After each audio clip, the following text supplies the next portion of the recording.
अभी अभी मैंने रेट्रो का हिंदी टीजर देखा और कल जब अनाउंस किया गया था कि रेट्रो का तेलुगु और हिंदी टीजर टी सीरीज पर रिलीज होगा, तब हिंदी ऑडियंस के मन में ये बात जरूर आई होगी कि डबिंग कौन करेगा सूर्या की, क्योंकि हिंदी डबिंग को लेकर आजकल कम ध्यान दिया जाता है, जिसकी वजह से व्यूअर्स का एक्सपीरियंस खराब हो जाता है। जैसे एक अच्छे वॉइस आर्टिस्ट की जगह किसी और आर्टिस्ट को कास्ट कर लेना, या फिर लीड एक्टर का खुद को हिंदी में वॉइस ओवर देना। अगर फिल्म का लीड एक्टर हिंदी में वॉइस ओवर दे तो मुझे उससे कोई दिक्कत नहीं होती है, अगर उस एक्टर की हिंदी में पकड़ अच्छी हो तो। चलो पकड़ सही ना हो, कम से कम हिंदी में बढ़िया डब कर दे तो मैं खुश हूँ, मुझे उससे कोई प्रॉब्लम नहीं है। कम से कम हमें ओरिजिनल वाली वाइब तो महसूस होगी। मैंने रेट्रो का हिंदी टीजर देखने से पहले एक बार तमिल का टीजर जरूर देखा, ताकि मैं दोनों को कंपेयर कर सकूं। तो मुझे क्या देखने के लिए मिलता है, जो तमिल टीजर है उसके डायलॉग्स, इमोशंस सब कुछ परफेक्ट नजर आ रहा है और सब कुछ फील हो रहा है, जो म्यूजिक चल रहा है, हर एक चीज। पर अगर हिंदी टीजर में आप लोग देखोगे तो कुछ ना कुछ अधूरापन सा लगता है।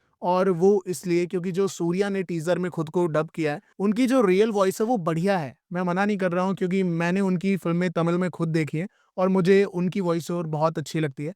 पर यहाँ दिक्कत आवाज की नहीं है, यहाँ दिक्कत है सूर्या के एक्सेंट और डायलॉग्स की। अगर आप हिंदी टीजर में नोटिस करोगे तो आपको ये खुद ही रियलाइज हो जाएगा कि स्टार्टिंग में सूर्या ने अच्छे से डायलॉग्स बोले, लेकिन उसके बाद तमिल एक्सेंट आ गया और काम बिगड़ गया। डायलॉग्स भी सुनोगे तो लगेगा कि इन्होंने किसी राइटर से ये डायलॉग्स लिखवाए नहीं है, वहीं तमिलनाडु में ही किसी से हिंदी में ट्रांसलेट करवा लिए होंगे, तभी डायलॉग्स हमें इस तरीके के सुनने के लिए मिल रहे थे। और यही सब देखकर हिंदी ऑडियंस संकेत संकेत करना स्टार्ट कर देगी। पर रुको जरा, मूवी के मेकर्स ने हिंदी टीजर इसलिए आउट करवाया ताकि लोगों को पता रहे कि मेकर्स का प्लान हिंदी में रिलीज करने का सीरियस है। और ये सिर्फ टीजर है भाई। जब फिल्म की डबिंग कराई जाएगी, तब चाहे वॉइस आर्टिस्ट बुलाया जाए या फिर सूर्या खुद डब करे हिंदी में, तब रिजल्ट्स बेहतर ही देखने के लिए मिलेंगे। क्योंकि अभी डबिंग प्रोसेस वगैरह कुछ भी स्टार्ट नहीं हुआ है फिल्म का। तो अभी से ये मत सोचो कि भाई मजा नहीं आएगा। ये शुक्र मनाओ कि जो हिंदी डब्ड वर्जन है उसको थिएटर्स में रिलीज कराया जाएगा। अब देखो, अगर सूर्या खुद भी डब करते हैं फ्यूचर में चल के, तो उनको बस अपने एक्सेंट पर ज्यादा मेहनत करनी पड़ेगी।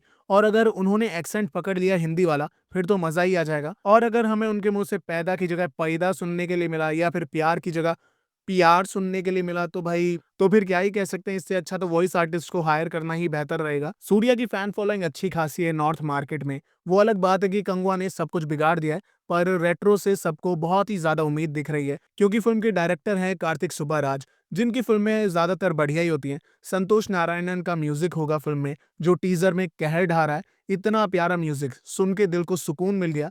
टीजर तो बढ़िया ही है, बस हिंदी टीजर के डायलॉग्स और सूर्या का एक्सेंट सुधारना जरूरी है। तो रेट्रो सिनेमाघरों में रिलीज हो रही है 1 मई से, तमिल, तेलुगु और हिंदी में। इसके जो साउथ लैंग्वेजेस के ओटीटी राइट्स हैं वो है नेटफ्लिक्स के पास। और हिंदी वर्जन के ओटीटी राइट्स किसने खरीदे हैं ये कहीं पर भी अभी तक मेंशन नहीं करवाया गया है। पर मेकर्स हिंदी रिलीज को लेकर बहुत ही सीरियस हैं और उन्होंने 8 वीक ओटीटी डील साइन की हुई है। इसका मतलब ये तो पक्का है कि फिल्म का जो हिंदी डब्ड वर्जन है वो ओटीटी पर भी आएगा, और राइट्स ऑलरेडी सोल्ड हो चुके हैं।